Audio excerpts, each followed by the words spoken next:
नमस्कार, रामकृष्ण हरी. मी शिंदेश कुलकर्णी, ओमनाथ ब्रह्म music maker, Mangaon, तालुका कुडाळ, जिल्हा सिंधुदुर्ग. एक नवीन पकवास बनवले आहे बघा आणि विक्रीसाठी बनवलं आहे.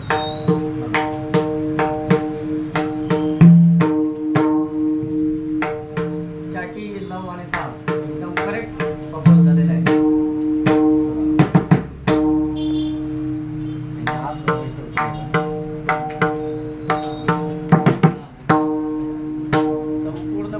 पूर्ण पोळी 64ची आहे, 64 आहे. चाटी, लव आणि शाही. पुढच्या तापीने जरी वाजवला पकवास तरी तो पूर्णपणे करेक्ट पकवास काही दोनदा वाजणार. दोन्ही बाजूला 64ची पुढे एकदम कमी कणिकामध्ये वाजणार. याच्यामध्ये सुतळ टाकलेली आहे जरा 64ची पुढे ते पूर्णपणे